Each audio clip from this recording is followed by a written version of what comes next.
Partai Nasdem. Nasdem, cipta demokrasi yang adil. Kita bangkit berdiri.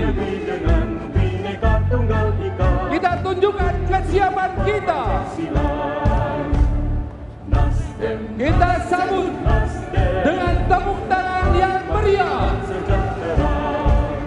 Ketua Umum Partai Nasdem, Bapak Surya Paloh.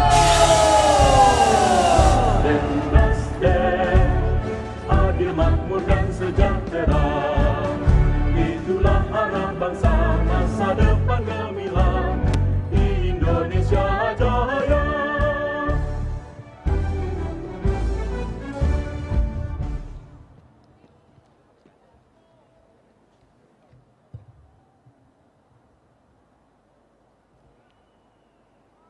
Bismillahirrahmanirrahim. Assalamualaikum warahmatullahi wabarakatuh. Selamat sore dan salam sejahtera bagi kita semuanya.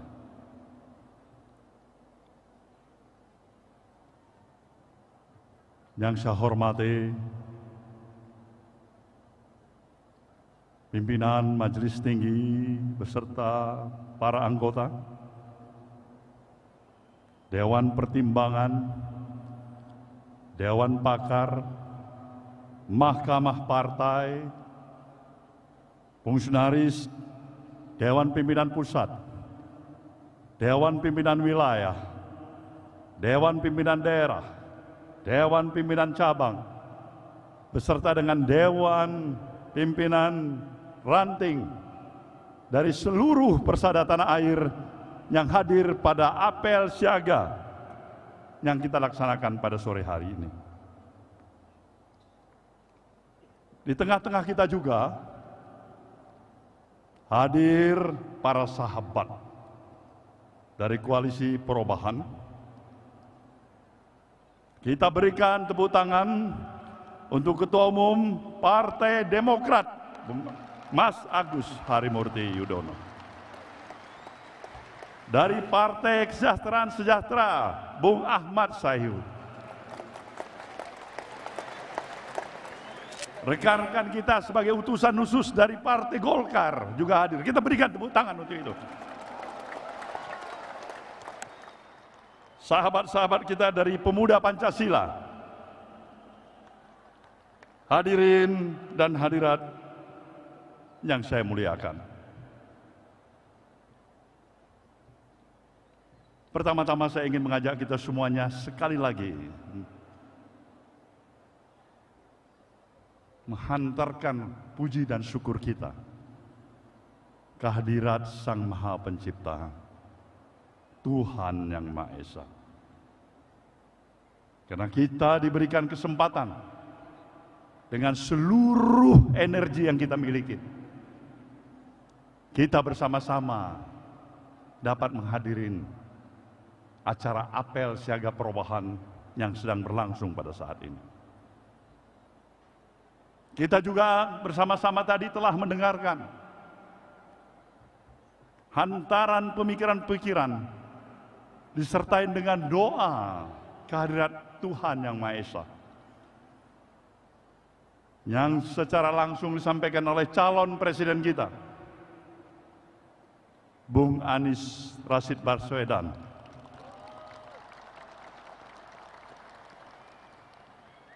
yang datang bersama dengan Ibu. Tentu doa dan harapan, pemikiran-pemikiran yang dilontarkan oleh calon presiden kita ini adalah bukan hanya dialamatkan kepada kita, tapi kita juga mempunyai kewajiban untuk lebih meluaskan harapan dan pikiran-pikiran yang telah dilontarkan kepada seluruh lapisan masyarakat, rakyat dan bangsa yang kita miliki. Kita berkewajiban untuk itu. Karena apa? Karena sesungguhnya lah kita yang memiliki negeri ini.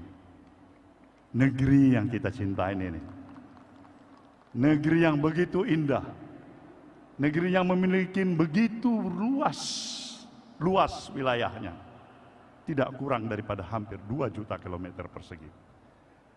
Negeri yang mempunyai posisi geografis yang begitu strategis.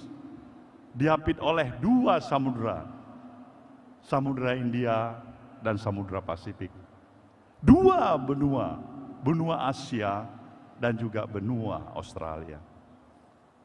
Kita juga dapat menyatakan kita adalah negara kepulauan yang paling terbesar di dunia.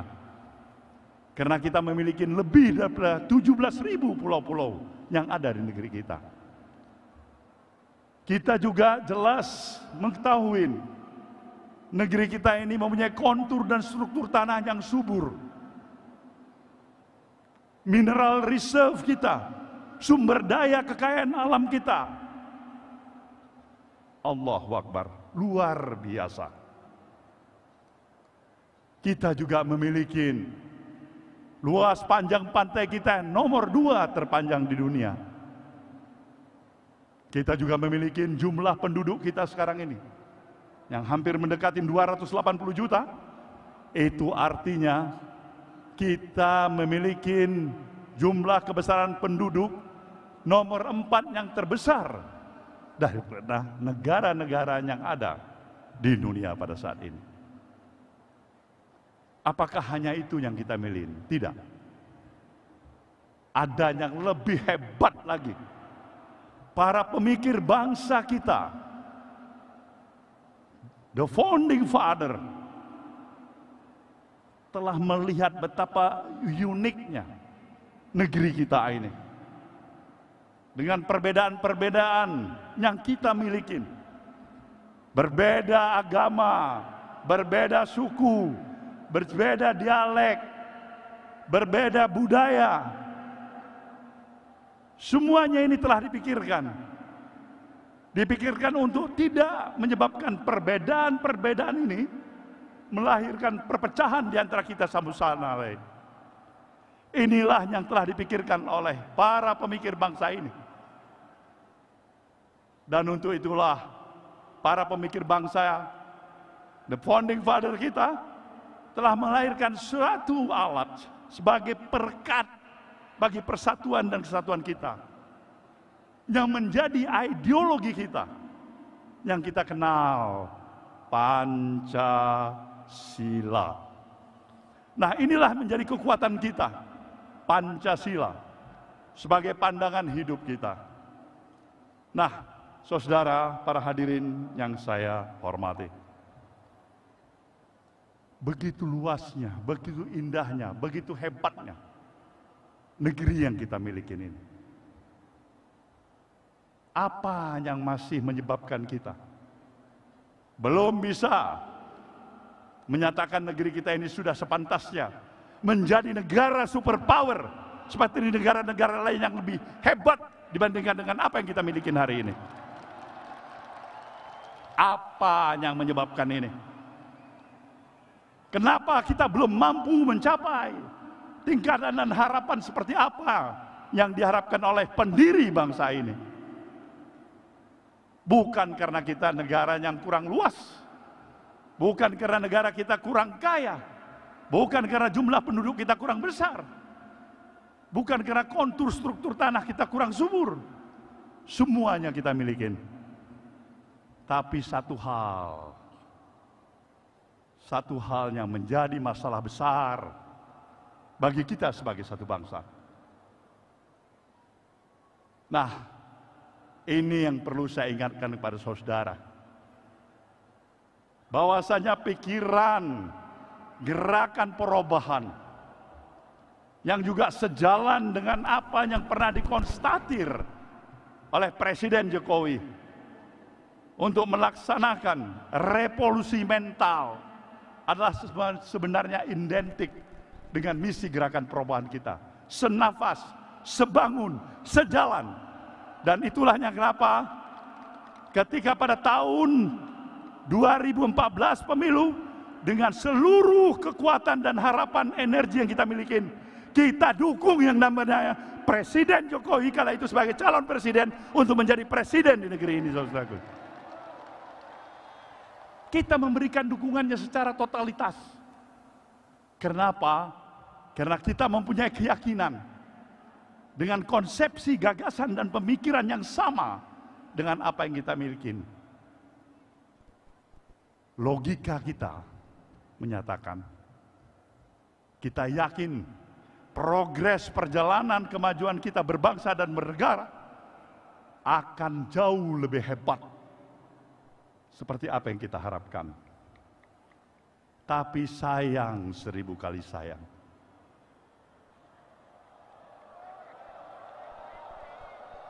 sayang, 1000 kali sayang, harapan belum menjadi kenyataan.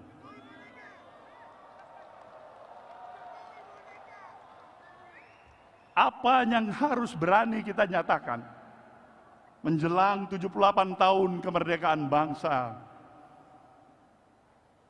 yang kita miliki? Sebenarnya kita memahami bahwasanya kemerdekaan yang kita miliki ini bukanlah hanya pemberian atau hadiah yang kita peroleh dari para kaum penjajah. Para kader Partai Nasdem, perlu saya ingatkan, kita pernah mengalami sedikit-dikitnya 3,5 abad sebagai bangsa yang terjajah. Dan konsekuensi sebagai bangsa yang terjajah adalah derita, penghinaan, kesedihan, kesusahan, dan kehilangan harkat dan martabat. Itulah nasib sebagai bangsa yang terjajah. Tapi dengan seluruh daya dan upaya para pemikir sekaligus para pejuang bangsa ini yang telah memberikan peran dan mengambil sikap dengan penuh keyakinan, memberikan pengorbanan harta, bahkan nyawa sekalipun, untuk membebaskan kita sebagai bangsa yang terjajah menjadi bangsa yang merdeka dan berdaulat. Kita wajib untuk tetap mengenang dan memberikan penghormatan kepada para pahlawan dan para pemikir bangsa ini yang memerdekakan bangsa kita dari kaum penjajah. Inilah sejalan dengan kita mungkin 1 bulan lagi akan menghadapi peringatan hari ulang tahun ke-78 tahun kemerdekaan yang kita miliki. Sejujurnya, kita telah mengalami berbagai kemajuan dalam berbagai peranata kehidupan yang ada, dalam beberapa aspek kehidupan yang kita miliki. Tetapi apabila kita berani dan menempatkan pemikiran secara kritis, objektif, berdasarkan fakta yang ada, di tengah-tengah potret sosial kemasyarakatan yang ada pada hari ini. Saudara, para peserta apel siaga yang saya banggakan, Indonesia yang kita kenal sebagai satu bangsa yang memiliki sifat dan nilai-nilai values keindonesiaan yang seutuhnya. Bangsa yang penuh dengan ramah tamah, sopan santun, mengenal tempo selero, ajas kepantasan, kepatutan, budaya malu, penuh dengan spirit kegotong royongan. Hari ini kita sudah hampir sulit untuk menemukan karakter sejatinya bangsa Indonesia seperti apa yang kita kenal seperti itu. Bangsa kita telah berubah. Hari ini dari semangat yang penuh dengan rasa kegotong royongan dan kebersamaan, semangat kekitaan, berubah menjadi bangsa dengan semangat keakuan individualistik yang menghargai nilai-nilai transaksional materialistik yang serba pragmatis. Dan itulah Indonesia hari ini. Kita terjebak pada pragmatisme, kita terjebak dari sikap yang penuh keterus-terangan menjadi bangsa yang penuh dengan kepura-puraan atau munafik. Dan itulah kita, Indonesia hari ini. Nah, inilah yang menjadi dasar filosofis pemikiran. Kenapa kita harus melakukan gerakan perubahan untuk melakukan perubahan yang berarti dan mendasar dalam perjalanan kehidupan kita berbangsa dan bernegara. Kita sayang pada bangsa ini. Kita sayang kepada para pemimpin yang ada di negeri ini. Kita punya komitmen moral untuk keberhasilan pemimpin yang kita dukung dan usung menjadi presiden negeri ini.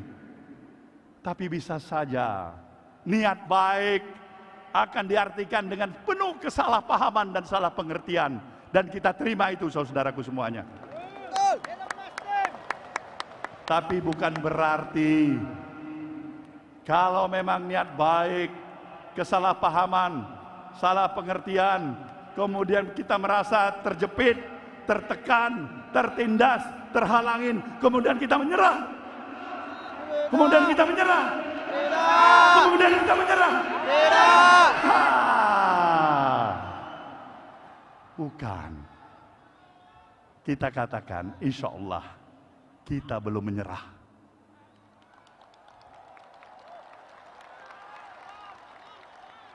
Dasar pemikiran inilah yang kita mau agar kita tetap konsisten dengan pemikiran-pemikiran nilai-nilai kebangsaan yang seutuhnya untuk memberikan penghormatan nilai pluralisme kebangsaan kita. Kenapa kita harus memilih Anies Baswedan? Karena kita mau membuktikan pluralisme yang kita hargain bukan hanya di bibir, tapi juga dalam praktek kehidupan yang nyata, saudaraku semuanya.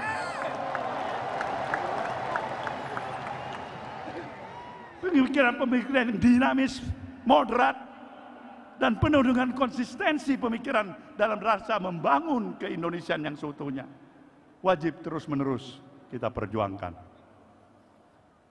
Maka dalam kesiapan kita menghadapi pemilu pada 2024 yang akan datang,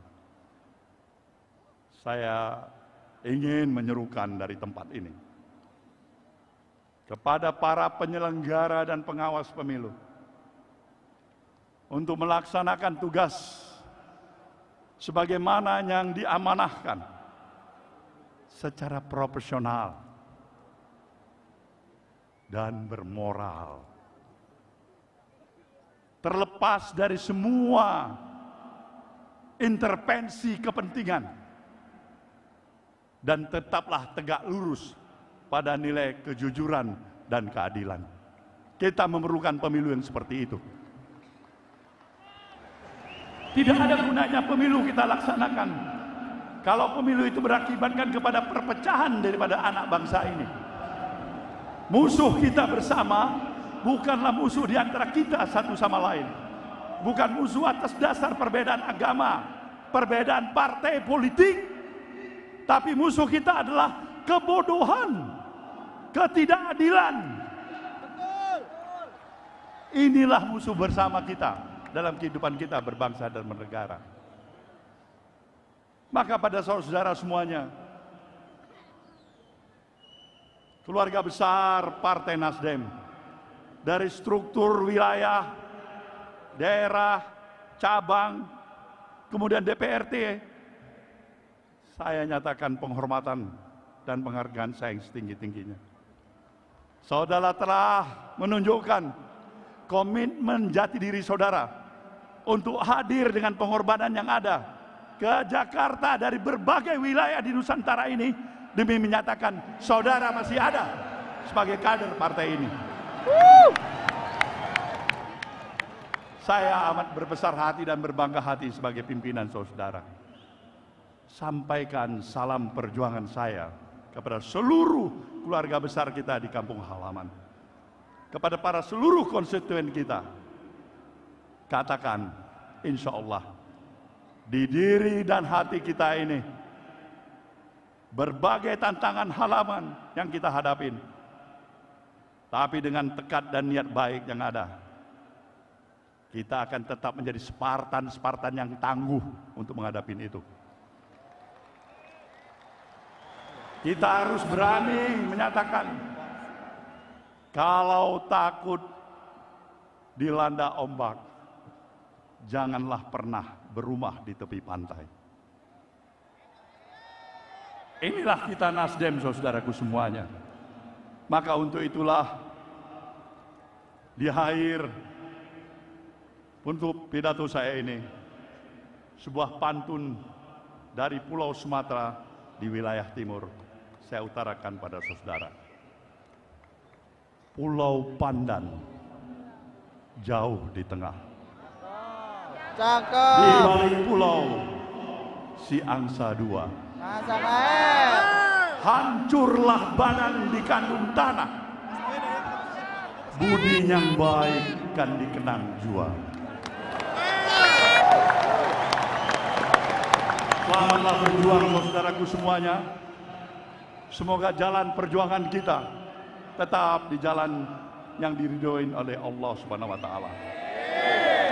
Terima kasih. Wabillahi taufiq wal hidayah. Wassalamualaikum warahmatullahi wabarakatuh. Ketua Umum dimohon tetap di tempat. Hadirin dimohon berdiri. Bagimu negeri.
laporan Komandan Apel Siaga Perubahan Partai Nasdem kepada Ketua Umum Partai Nasdem.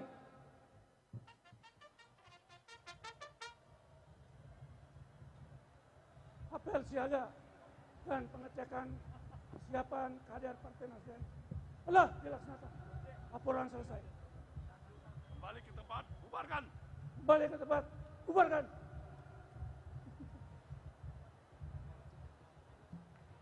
Terima kasih Ketua Umum Partai Nasdem Bapak Surya Paloh.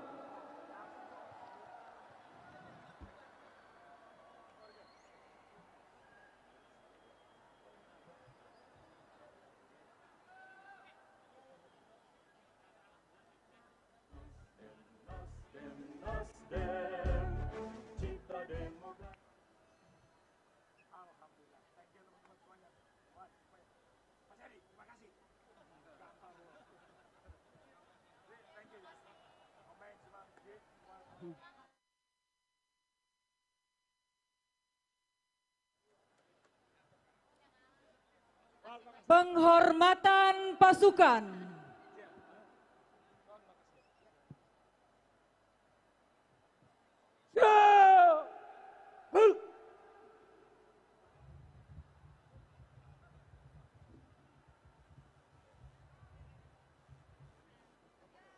Pada Ketua Umum Partai Nasdem. Hormat!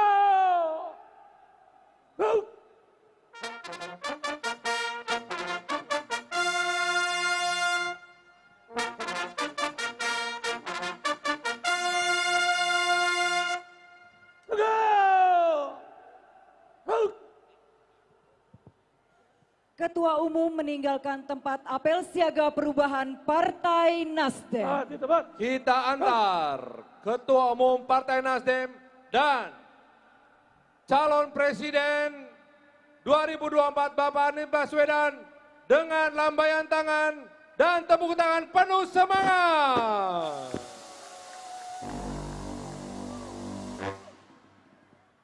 Terima kasih kepada seluruh kakak-kakak yang telah hadir dari berbagai wilayah se-Indonesia. Semoga kita terus menjadi garda terdepan kebinekaan dan mendukung politik kebangsaan untuk menjaga kesatuan Republik Indonesia.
Jawa Tengah mana? Jawa Tengah udah ya. Cilacap udah pada pulang ya Cilacap ya. Kakak-kakak sekalian, baru saja kita ikuti apel siaga perubahan Partai Nasdem. Harapan kami mudah-mudahan semuanya bisa terus menjaga ketertiban dalam meninggalkan acara. Dan jangan lupa untuk tetap menjaga kebersihan. Dan tentunya semangat hari ini kita bawa ke wilayah masing-masing ya Kanoni ya. Betul sekali, kita harus tetap semangat Ya, berjuang betul. untuk memenangkan Partai Nasdem pada pemilu 2024 tentunya. Betul sekali, dan kakak-kakak sekalian yang ada di GBK masih bisa tetap berada di dalam stadion. Karena masih akan ada hiburan juga yang menemani kita. Betul sekali, banyak sekali hiburan yang tentunya kita akan masih terus bersama. Ya, betul. Hingga akhir acara ini ya. Ya, jadi menghindari berdesak-desakan, silakan kakak-kakak bisa tetap berada di dalam area GBK, di dalam stadion. Masih ada hiburan yang bisa kita nikmati tentunya. Masih ada kakak-kakak tadi, ada Kak Agung Kiwi, ada Kak Risna Mukti, ya kan? Kak mau kemana? Nyanyi lagi dong. Nyanyi. Nyanyi lagi dong Kak Risna Mukti. Ya Allah.